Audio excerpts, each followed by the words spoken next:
오늘 아침 뉴스 연구소. 오늘 아침 뉴스의 맥을 짚어드리는 시간 뉴스 연구소. 오늘도 두 분의 연구위원 나오셨습니다. CBS 박초롱 기자, 뉴스톱 김준일 대표 어서 오십시오. 안녕하세요. 예, 오늘 첫 번째 뉴스 사법부부터 봐야죠. 네. 국회에서 헌정사상 최초로 법관 탄핵이 이루어졌습니다. 네. 사법농단 사건이 연루된 임성근 부장판사에 대한 탄핵 소추안이 국회에서 가결된 건데요. 세월호 7시간 의혹 사건을 비롯해서 여러 판결에 개입하는 등 헌법을 위반했다는 혐의를 받았습니다. 네. 법관 탄핵안이 국회를 통과한 건 처음 있는 일인데 이제 헌법재판소에서 최종 결정을 내리게 되죠. 예. 헌법재판관 9명 중 6명 이상이 찬성을 할 경우에 탄핵이 확정이 됩니다. 한편 김명수 대법원장이 지난해 5월 임성근 부장판사의 사의를 만류하면서 정치권의 법관 탄핵 움직임을 언급했던 녹취록이 공개돼서 파장이 커지고 있는데요. 네. 탄핵 언급 없었다며 진실 공방을 벌이던 김 대법원장의 해명이 하루 만에 거짓으로 드러나면서 야권을 중심으로 대법원장 탄핵 사퇴 요구가 거세지는 모습이네요. 그러니까 탄핵 의결이라는 정말 큰 뉴스가 어제 있었는데 이 녹취록이 나오면서 대법원장의 정치권 눈치 보기, 이게 탄핵 못지않게 큰 뉴스가 됐어요. 예, 사실 뭐 약간 별개의 사안인데 밀접하게 연관이 되면서 이게 같이 굴러가면서 좀 정치적으로 묘한 파장을 일으키고 있어요. 네네. 일단 탄핵 먼저 탄핵 얘기부터 하자라면은 임성근 판사가 이제 탄핵이 됐는데 네.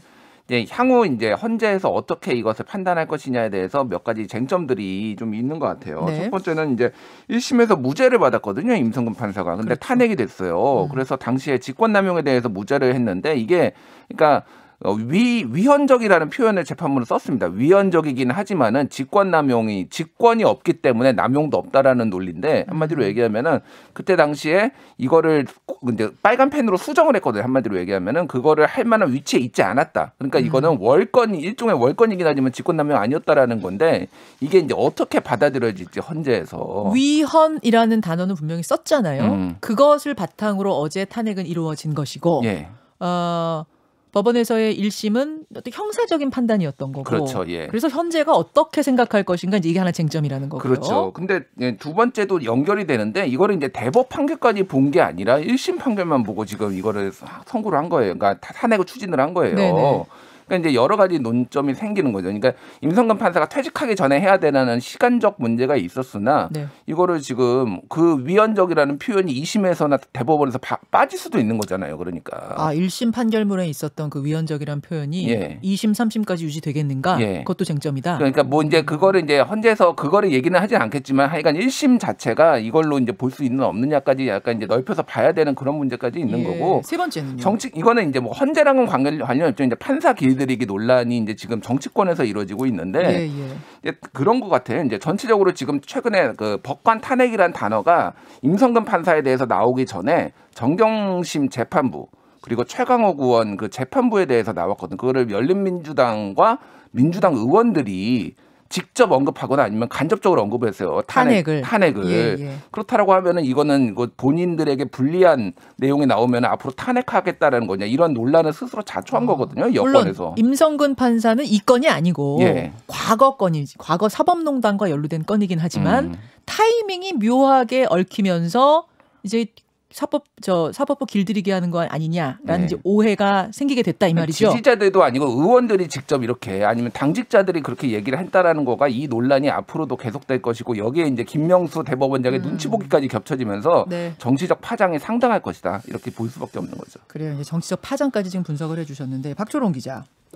저는 어제 이제 김명수 대법원장의 출근길 모습이 기억에 남더라고요. 네. 이게 사법부의 민낯이 까발려진 그 민망함이 좀 드러났다고 할까요? 녹취록이요. 예, 녹취록. 그리고 그것이 밝혀진 이후에 이제 김명수 대법원장이 출근을 하면서 사실 기자들이 이런 사안이 있으면 출근길에 기다렸다가 이제 어떤 말이라도 좀 들으려고 기다리거든요. 그러면 그렇죠. 할 말이 있으면 그 자리에서 잠깐 서서 좀 얘기를 하고 들어가든지 이런 식으로 하는데 이제 굉장히 민망한 좀 푸석한 얼굴로 마스크를 쓰고 빠른 걸음으로 앞만 보고 들어갔단 말이죠. 그리고 나서 이제 입장문을 통해서 내가 잘못 기억한 것 같다. 미안하다라는 입장을 밝힌 건데 이거 자체가 참 국민들 앞에서 자기의 얼굴로 말할 수 없는 그런 민망함을 좀 드러냈던 게 아닌가 이런 생각이 좀 드네요. 요 이야기는 잠시 후에 권영철 대기자의 Y뉴스로 친절한 대기자로 다시 한번 저희가 깊이 있게 취재한 내용들 전달해드리기로 하고 우리는 일단 두 번째 연구 주제로 가죠. 네, 한미 정상이 어제 조 바이든 행정부 출범 이후 첫 전화 통화를 가졌습니다. 동맹 관계 업그레이드와 한반도 비핵화를 위한 긴밀한 협력을 약속했습니다. 네. 가장 눈길이 가는 대목은 북핵 문제인데요. 두 정상은 가급적 조속히 포괄적인 대북 전략을 함께 마련해 나갈 필요가 있다는데 인식을 같이 했다고 청와대가 밝혔고요. 예. 한미동맹 강화에도 초점이 맞춰졌죠. 영내 평화 번영의 핵심 동맹, 가치를 공유하는 책임 동맹이라는 표현이 등장을 했습니다. 또 한일 관계 개선과 한미일 협력이 영내 평화 번영에 중요하다는 언급도 있었는데 네.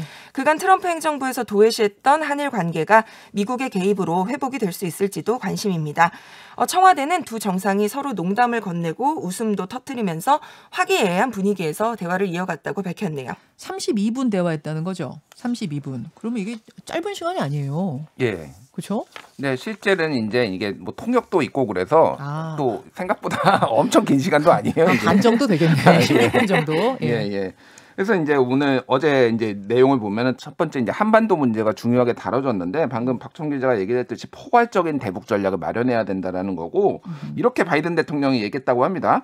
한반도 문제 해결에 주된 당사국인 한국 측의 노력을 평가하고 한국과의 같은 입장이 중요하며 한국과 공통 목표를 위해 긴밀히 협력해 나갈 것. 이게 원론적으로 되게 좋은 얘기인데 이게 미국과 한국의 같은 입장이 중요하다는 얘기예요. 입장이 다르면 안 된다는 얘기입니다. 한마디로 얘기하면은. 그러네요. 원론적인데 어찌 됐든 이거는 뭐냐? 독자적으로 한반도 평화 프로세스 이렇게 치고 나가지 마라. 이런 경고로 말한 거 아니냐라는 뭐 좀 해석도 나오는데 경고로까지 볼 수는 없고 어찌 됐든 보조를 맞춰야 된다. 지금 한반도 문제. 한국과 공통 목표를 위해 긴밀히 협력해 나가겠다.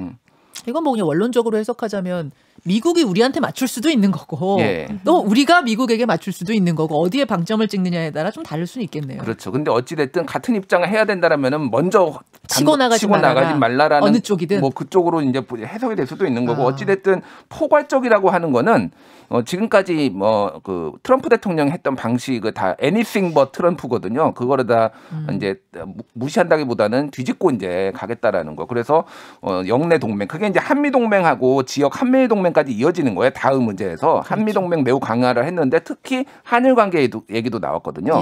위안부 문제는 안 나왔다고 합니다. 근데 한일 관계가 중요하다라고 얘기가 나왔다라고 한다면 이제 일본 지역에서의 동맹, 한미일 동맹으로서 이제 가치가 더 부각이 되는 것이고, 이 뭐 북한 문제를 풀기 위해서도 일본과의 관계 개선이 시급해진 문제. 그게 좀 쉽게 제가 이해한 게 맞나 봐주세요. 그러니까 바이든 신임 대통령은 지금 한국하고 일본하고 사이 안 좋은 지 꽤 오래됐는데 이거 풀어라. 이제 이렇게 요구를 할 것이다. 예. 물론 풀 수 있는 어떤 환경을 미국이 개입해서 일본 저 재판 관련해가지고 사과할 거 하고 돈 줄 거 줘. 뭐 이렇게 할 수도 있겠습니다만 오히려 우리 측에다가 그 반대 요구를 할 수도 있겠네요. 이 정도면 합의해라 뭐라든지. 그러니까 그게 이제 지난번에 오바마 대통령이 방식이에요. 왜 너희 계속 싸우니? 한국, 일본. 그러니까 위안부 문제 해. 그래서 사실상 압력을 넣어가지고 그래서 화해와 치유재단 만들고 두 나라가 앉은 거였거든요. 박근혜 정권 때. 비슷하게 이제 될 가능성들이 약간 있는 거예요. 지금 너무 사이가 안 좋으니까 그 부분은 이제 주목해서 봐야 되는 거고. 그래요. 그리고 이제 뭐 미얀마 군부 쿠데타에 대해서도 했는데 민주주의 가치 동맹인 것도 맞는데 이거에 대해서 중국이 상당히 미온적이에요. 미얀마 그 안보리 성명 발표에서도 약간 그 뭐 내용 군부 쿠데타를 규탄하는 내용을 못하게 했습니다. 중국하고 러시아가. 중국은 군부 편이잖아요. 지금 군부 편이고 왜냐하면은 뭐 이제 뭐 소위 말하는 뭐죠?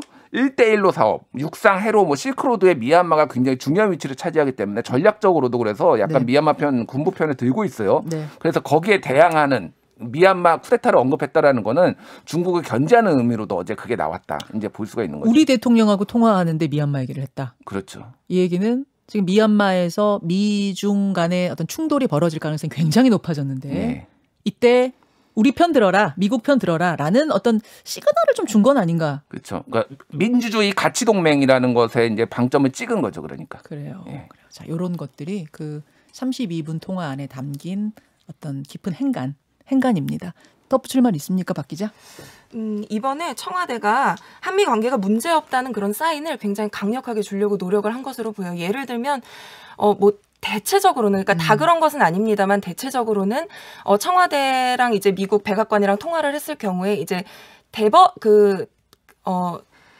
청와대의 공식적인 라인을 통해서 이제 어떤 내용인지 나오게 마련인데 이번에는 문 대통령이 청와대 SNS에 먼저 간략한 내용을 좀 올렸었거든요. 그러면서 We go together라는 내용을 굉장히 많이 강조를 했어요. We go together. 예, 그렇게 같이 갑시다라는 내용을 그리고 뭐 폭소라든지 뭐 폭소가 세 차례 터졌다든지 웃음이 뭐 코드가 잘 맞았다 이런 얘기들을 굉장히 강조를 하면서 좀 부드러운 분위기였다 이런 것들을 강조를 했는데 이게 좀 내용은 아직은 사실은 초반이기 때문에 많이 구체화되기가 힘드니 원론적이죠. 예, 원론적인 뭐 분위기 같은 거를 좀 강조하려고 했다 이렇게 볼 수 있겠습니다. 그래요. 세 번째 주제로 가겠습니다. 네, 네이버가 여론 조작과 광고 논란 등을 빚었던 실시간 검색어 서비스를 16년 만에 완전히 폐지합니다.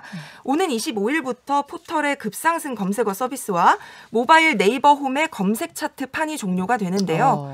그간 이 실시간 검색어 순위가 여론의 관심 지표로 역할을 해왔죠. 네. 하지만 신뢰성 논란이 끊이지 않았던 것도 사실입니다. 한 정치적 사안에 대해서 찬반 양측이 검색어 순위를 두고 대결을 벌이거나 뭐 정치적으로 이용될 뿐 애초에 목적을 벗어났다는 지적도 나왔고요. 기업이나 이런 데 이용을 당하면서 광고성 문구로 이제 상당히 이용을 당한다는 비판도 나왔어요. 네. 네이버가 선거 기간에는 서비스를 하지 않거나 개개인 맞춤형으로 바꿔서 제공하기도 했지만 그럼에도 불구하고 이런 지적들이 끊이지 않자 결국 폐지를 결정한 것으로 보입니다. 포털 사이트 다음에서는 이미 실시간 검색어 사라졌었어요. 지난해 2월이니까 그렇죠? 딱 1년 전입니다. 예. 네이버만 있었는데 네이버도 싹 없애겠다는 거예요. 근데 이제 뭐 이거를 이제 그 급상승 검색어라고 하지만 일반적으로 우리가 실시간 검색어로 좀 익숙하죠, 이게. 그렇죠. 16년 만에 폐지가 됐는데 일단은 이게 별로 이제 효용이 없다라고 네이버에서 판단한 것 같아요. 그래요? 예전에 실시간 검색어가 전체적인 트렌드를 반영을 하는데 사람들이 근데 그 모바일이 들어온 다음에 그 검색어의 다양성 지표인 검색어 종류의 수, 뭐 쿼리라고 하는데 쿼리 카운트가 33.6배 늘어났다. 이게 뭐냐면은 예전보다 30배 이상 다양한 검색어들을 지금 쓰고 있다라는 거예요. 하나로 확 몰리는 게 전보다 덜해졌다. 덜해졌다라는 거고 이미 그래서 개인 맞춤형 구글이 하듯이 개인 맞춤형으로 지금 이렇게 뭐 결과들이 나오고 있거든요. 사람마다 달라요. 예, 그러니까 이제 쏠림 현상도 줄어들고 그렇기 때문에 이거 효용 가치가 떨어졌다라는 거고 앞서 박총 기자가 얘기했듯이 논란이 너무 많습니다. 맞아요. 예전에 조국 사태 때 조국 수호와 조국 구속 둘이서 막 경쟁하듯이 이게 뭐 힘내세요하고 뭐 사퇴하세요가 막 1, 2위를 다퉜잖아요. 예, 그거 말고도 이 실시간 검색어로 마케팅을 이용하라는 정치인들도 이용하고 언론도 그거를 실시간 검색에 오르면 일부 언론들은 그거를 어뷰징이라고 해서 아무 내용도 없는데 그냥 그것만 써가지고 또 뭐 기사로 내고 그러면서 온갖 혼탁한 시장이 여기서 벌어졌다. 게다가 그 기업들의 광고 마케팅도 엄청 어마어마한 판이었어요, 이 판이. 예. 거기에다가 이제 전체적으로 보면은 네이버가 지금 쇼핑에 올인을 하고 있습니다. 그래서 뉴스나 이런 이런 실시간 검색어 이런 것들은 점차 축소하거나 그냥 유지하거나 이런 거고 지금 뭐 제휴를 보면은 엄청나게 요즘 많이 해요. 최근에는 편의점하고도 제휴하고 뭐 엄청 네이버가 쇼핑을 위해서 그래서 쇼핑에 돈이 되는 쇼핑에 올인을 하고 있다. 그러면서 이런 것들을 하나씩 접거나 줄여가고 있다 이렇게 볼 수 있을 것 같아요. 그럼 어떻게 보면은 이제 논란만 일으키는 이 뭐 뉴스 검색, 뭐 실검 이런 것들에 대한 사업은 점점 비중을 축소하는 쪽으로 포털 사이트들이 갈 것이다. 이렇게 방향을 보는 거예요. 돈이 되는 쪽으로. 아하. 알겠습니다. 여기까지 두 분 수고하셨습니다. 감사합니다. 김현정의 뉴스쇼는 청취자 여러분의 참여로 이루어집니다. 트위터, 페이스북, 레인보우 게시판, 그리고 단문 50원, 장문 100원의 유료 문자 샵 1212, 우물정 1212 통해 참여하실 수 있습니다. 김현정의 뉴스쇼 여러분과 함께 만듭니다.